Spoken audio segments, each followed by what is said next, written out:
Isang malapit at maiinit na bakbakan. Tingnan natin kung paano nag-ambag ang bawat bar sa salita at score. Pagpapalitan ng direktang atensyon, si Jay Black nagtatayo ng tema at legacy. Si Cripply puro punch at crowd play. Sa video na ito, papakinggan natin ang original na bar pagkatapos ng maikling bridge at saka sasabihin kung bakit ito nagbuo o bumaba ang epekto. Tandaan, maraming linya dito nakadepende sa delivery at reaksyon ng madla, kaya limitado ang kumpiyansa natin sa ilang paghatol. Simula ng laban. Si Jay Black nag-angat ng tema ng legacy at originality gamit ang Mount Rushmore motif at isang shock wager. Si Cripply naman nagbato ng regional at political na delegitimization at ilang tight one-liners. Maraming linya rito, umaasa sa timing at projection, kaya medyo mababaw ang kumpiyansa kapag nakabase lang sa transcript. Dito niya sinimulan ang sarili niyang posisyon. Kahit hindi nyo maamin at hirap kayong tanggapin, kaming apat yung pinakamagaling, kami yung Mount Rushmore ng batch 2015. Kami yung Mount Rushmore ng batch 2015. Malinaw ang estratehiya. Inilatag niya ang ideya ng permanence at autoridad gamit ang Mount Rushmore. Magandang anchor para kontrolin ang kwento ng round, pagkatapos ay ginawang pampabagsak ang parehong imahe. Gusto nyo mapasama sa imahe? Sige, Mount Rushmore. Kayo yung nasa baba, kayo yung mga puno! Epektibong inversion. Gamit ang parehong metafora para i-demote ang kalaban, mabilis at madaling matandaan kung sinusundan ng madla. Ngayon naman, lumipat siya mula insulto patungo sa resulta. Ano? Nag-walk out? Nag-tantrums ako sa PSP? Gagi to! Kitang-kita naman sa naging takbo ng torneo na tama yung mga sinabi ko! Tsaka Mahusay na taktika. Ang pagbanggit ng totoong torneo at resulta nagbibigay ng konkretong ebidensya na nagpapalakas sa kredibilidad niya kung tatanggapin ng audience. Isang malinaw na high reaction stipulation dito. pag nahulaan ko yung mga anggulo mong ihahain, chuchupain mo ang aking saging. Ito ay shock wager. Nakakakuha ng reaksyon pero mataas ang panganib. Malakas sa entablado ngunit madaling basahin na cheap kung wala ang tamang delivery. Ginamit niya ang pangalan ng kilalang halimbawa bilang panlalait. Ito, at para mas tragic, dadamay niya aking asawa at anak parang EJ Power na desperado. Moral framing ito. Minamapa niya ang kalaban bilang desperate sa pamamagitan ng paghahambing. Epektibo kung kilala ng madla ang referenced figure. Humahamak siya sa naunang pahayag ng kalaban. Di ko nga malilimutan yung isa mong sinabi.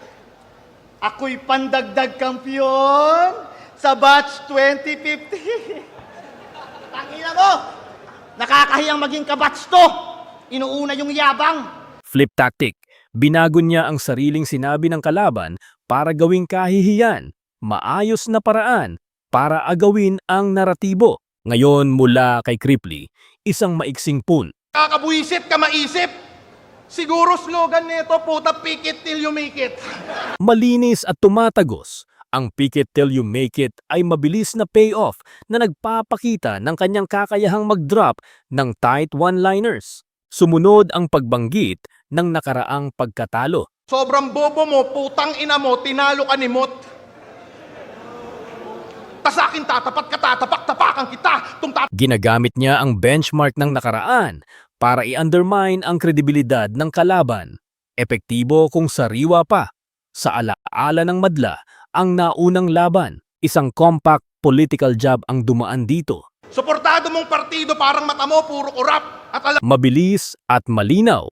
Ipinapakita niyang maaring gawing kawalang tiwala ang suporta ng kalaban sa pamamagitan ng maikling metaphor at nagtapos siya ng isang onomatopoeic crowd rouser. durog, wasak, durog kapag tumirada ng mga katagan na putang ina. Oh.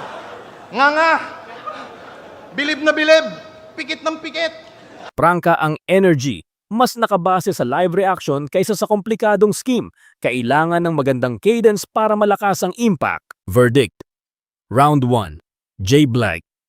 Nanalo siya sa isang dikit at debatable na round dahil sa malinaw na structural theme, Legacy/Mount Rushmore. at isang mataas reaction wager, kumpiyansa.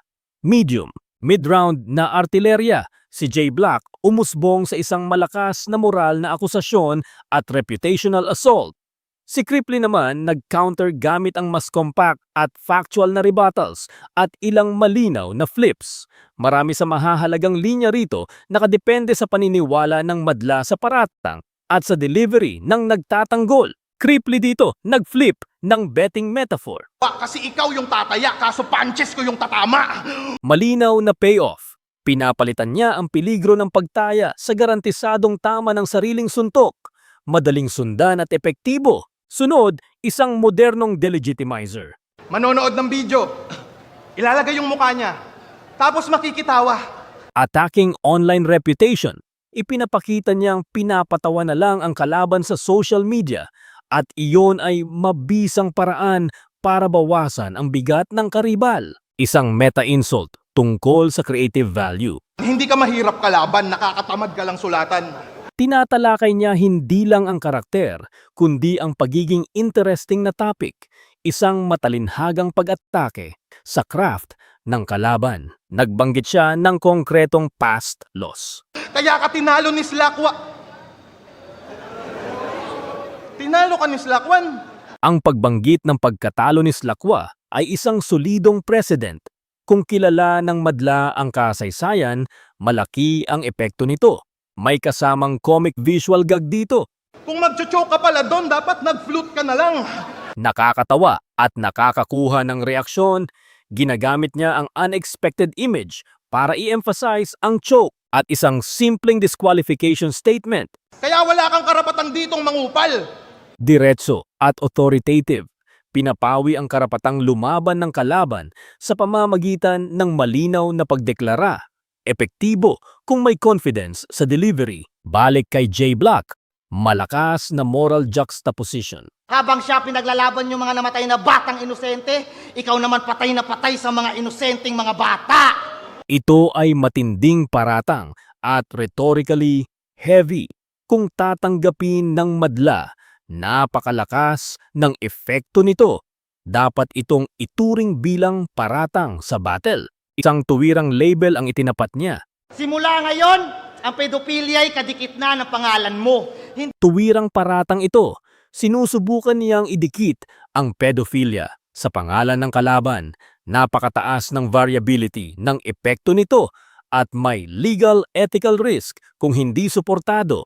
Nagpunta siya sa hypocrisy angle dito. Galit na galit ka sa mga underdog pero pag underage, okay ka no? Simple at malinaw. Ginagamit niya ang hypocrisy para pagdugtungin at palakasin ang mas mabibigat niyang akusasyon. Epektibo sa retorika kung maniniwala ang madla. Isang sistemikong paliwanag ang binanggit niya. Kauna-unahang MC na nanalo dahil sa like. Dahil sa inyo, mga bias. May nagme-mention pa sa friends nila, nilalagay sa comments. Inilatag niya ang teorya na biased ang mga panalo dahil sa likes at mobilized comments. Ito ay structural argument na nagbibigay konteksto sa kanyang delegitimization. Verdict round 2, Cripley. Nanalo siya sa isang dikit at debatable na round dahil sa mas maayos at concise na rebuttals at ilang technical na flips. Kumpiyansa, medium. Panghuling round, si Jay Black nagpatuloy sa cohesive na tema. Dota streaming at Mayon volcanic imagery at may tidy callback. Si Cripley nagbigay ng numeric bragging, wordplay at flip-top threat para erase ang stakes. Muli, maraming linya dito umaasa sa delivery at crowd attachment sa mga references. Dito niya isinara ang Dota thread bilang closer. At nalaman mo sanang di tayo magka-match kung bumili ka lang sana ng Dota Plus. Tight na callback, pinagsasara nito ang arc ng Dota theme at nagbibigay ng malinaw na finishing zinger para sa round. Isang dramatikong volcanic metaphor ang dumaan. Kaya sasabog to bunganga ng bulkan pag sinapak ko yung uso. Malakas ang imahe. Ginagamit niya ang natural na sakuna para ipakita overwhelming defeat.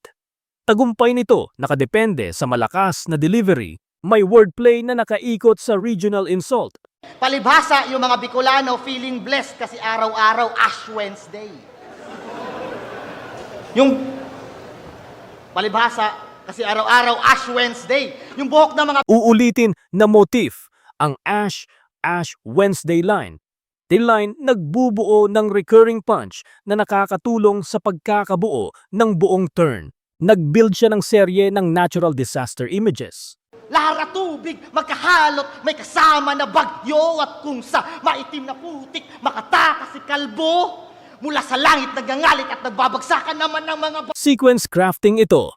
Ang layered, lahar, tidal storm images nagpaparamdam ng momentum at ginagawang magkakaugnay ang mga punch. Isang maikli at bleak na payoff ang lumabas. bata. Walang matitira para lumuha sa bagsakang walang hupa. Concise at fatalistic, nagbibigay ito ng tonal punctuation sa sequence at nagpapatibay ng finality ng pag-atake. Inakusahan niya ang kalaban tungkol sa promo accounts. Ang kapal ng mukha mo! Sasabihan mo kami madaya, ikaw yung may ginawang kadayaan sa harap ng mga Cebuano! Kredibilidad attack ito. Sinisikap niyang sirain ang online clout ng kalaban. Malakas kung maniniwala ang audience sa paratang. Creepily nag-escalate sa venue-specific threat. Oh, mas matakot ka sa kaya kong gawin sa'yo kung nasa flip-top tayo. Let's go! Flip-top threat, nagtaas ng stakes at inaangkin na mas malakas siya sa mas malaking liga.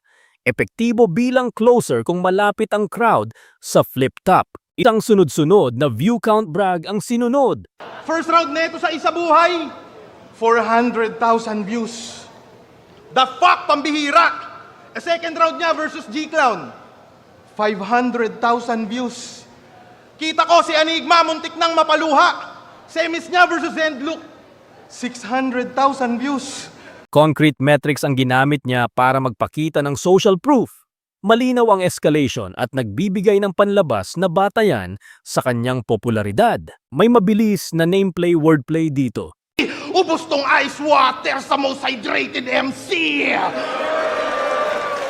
Kaya kitang i-bodybag kahit promo to, kahit tinatamad pa ako. Matalas na flip. Magaan pero smart na linya na nagpapakita ng wordplay chops kahit pagod o promo lang ang context. At isang tuwirang pagkalakas ang sinabing linya. Puso ng kampiyon tapos duwag. Natatakot kang mapaslang.